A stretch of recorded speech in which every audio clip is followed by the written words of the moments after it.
Well, ladies and gents, we put our Liverpool career on hold, and now we have put our City of Liverpool career on hold.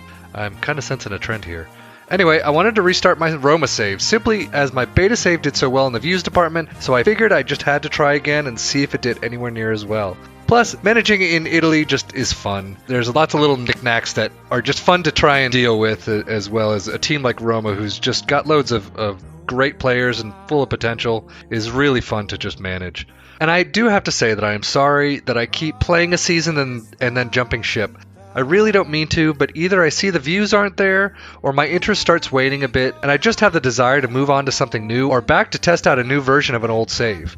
I really do want to see City of Liverpool FC rise through the rankings and see how Liverpool can do in another season, but I also want this channel to grow.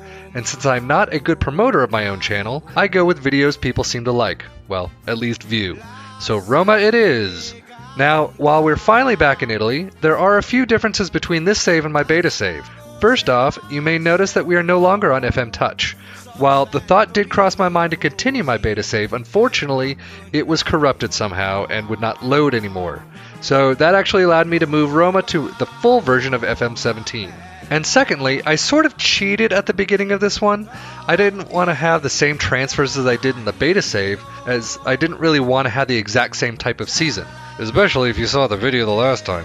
And I thought long and hard about how I wanted to approach this save from the very beginning from a transfer perspective. And sadly, that thought process took way too long. So long that in the end I decided to just say screw it, and I went with disabling the first transfer window altogether. So only loan moves and free agent moves are now allowed. I'm sorry, I know the transfers are the big sellers of FM games generally. At least from my perspective, that seems to be the most fun. So I would love to move through this first half season as quickly as I can.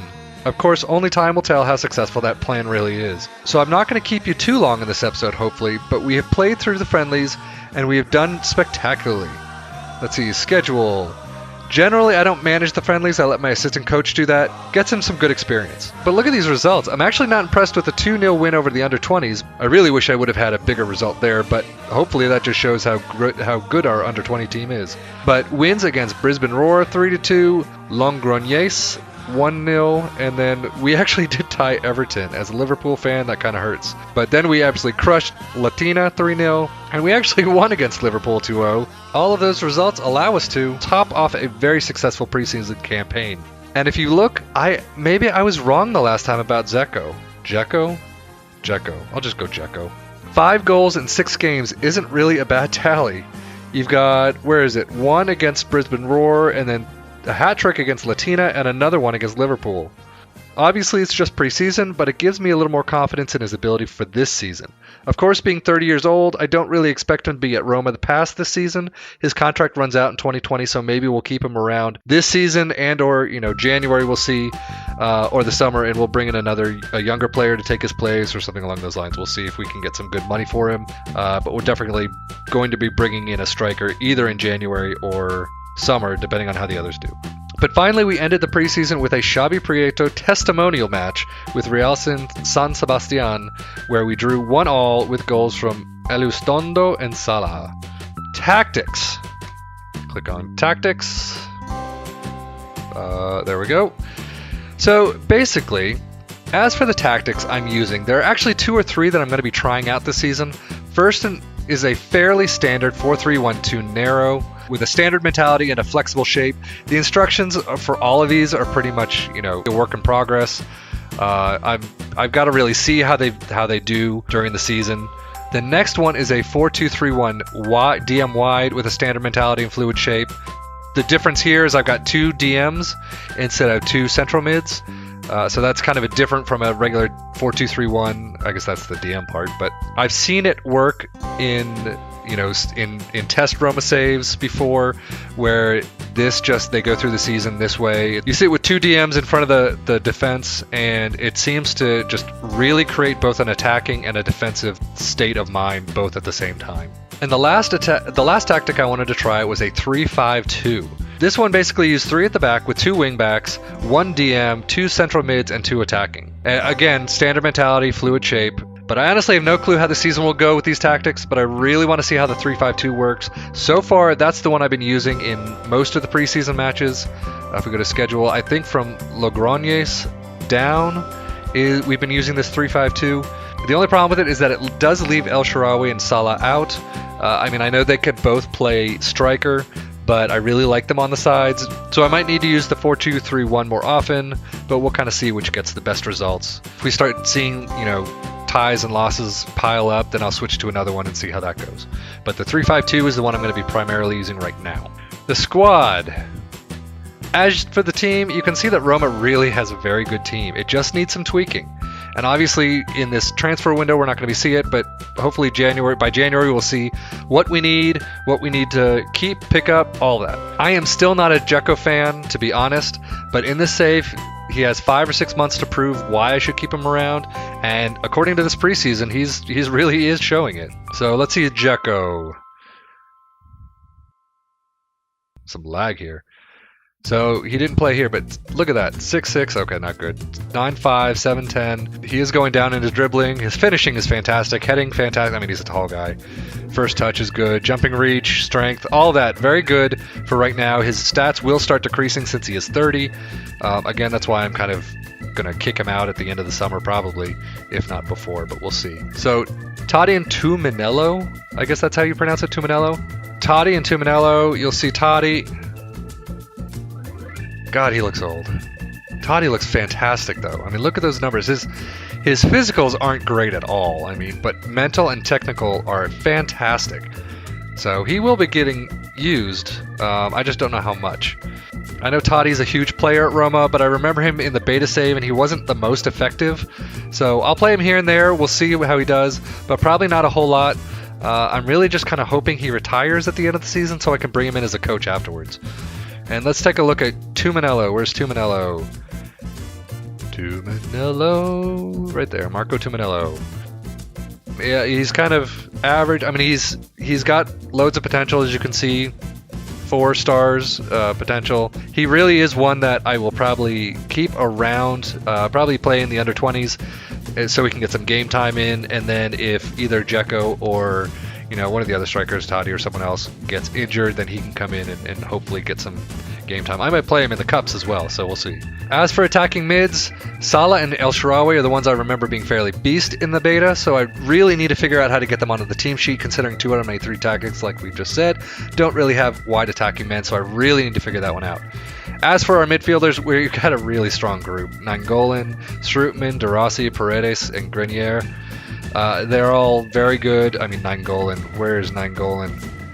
That man is an absolute beast. I mean, his mental and physical are terrific. His technical, I mean, tackling is awesome, but his technical needs some work. But every save that I played this guy in, he can sit outside of the box and just slam them home, and they're really usually on target. So he's definitely one that I need to keep around. As for our backmen, Manolis, Vermaelen, Palmieri, Perez, Jesus, and Fazio are all, I mean, I've got a fairly good, strong center back situation. I probably would have brought in another one if the transfer window was open, so we'll kind of see how it works until January and see if we need another one or if there's others that we can bring in. As for the keeper, I'm actually thinking of starting Allison. Where is he? Allison. But I haven't really decided yet. My thought right now is to kind of have Allison for the league, Chesney for the cup games, with the idea of him leaving at the end of the season and going home to Arsenal, and bringing someone else in like Predrag Rajkovic, or if he's actually not too expensive, Donnarumma, but we'll have to see. Donnarumma actually... I misspelled that, didn't I? Nope. How do I see his report? Obviously, they're unlikely to sell the player, but he's extremely interested in joining. So, hopefully we can, maybe this summer, we can bring him in, and I know he's very good in this game. So, signings, transfers. We've actually only done, obviously you can't do any transfers, but we have staff transfers that have come in. Piero Bosaglia has come in as our new, I think he's our under-18s coach. You'll see, basically what I got out of this was determination, level of discipline, motivating, working with youngsters 20, goalkeepers 17. I can bring him as a goalkeeper coach. Although with that, Seamus McDonough, goalkeeper coach 17 determination. Very happy with him. Got him for 2.75 or 2.7 euro per week. Basically, the other goalkeeper coaches that I was looking into wanted upwards of 4.5 to 6. So I was happy with this guy coming in. I'm going to skip that one and go to Derek Langley. And basically, look at the scout.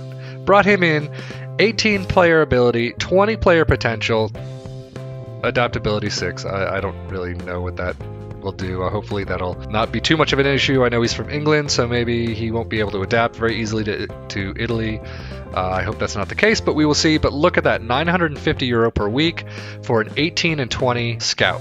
I'm really hoping to get some good guys out of this. Now, I can't forget this special guest. Paul Scholes has come in as a coach to Roma. I know as a Liverpool fan, I have huge issues with this, but I like bringing big names into the clubs for my coaching staff, as well as the players. But there were better attacking coaches out there, but they really wanted a lot more money. I mean, you'll see Scholes is at 4K per week. The other ones that were better, I mean, attacking 15 is fairly good, technical 18, determination 18. But other attacking coaches wanted upwards of 6,000+ a week.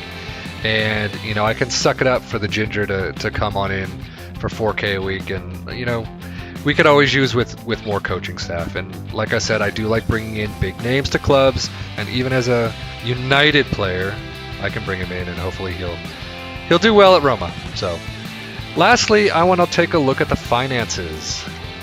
So, obviously, let's go to transfers. You'll see transfer budget remaining 0. Payroll available 7,500 per week. Let's see, finances. Overall balance is doing fairly well. We're going up. Profit loss this month at least is definitely going down, sadly. Income is going down. Expenditures going up. Hopefully, you'll see, where is it? Salary, debt and loan, sponsorship projection. So balance at the end of the season will be 109 million. Look at the transfer budget. Looks like 36 to 40 million.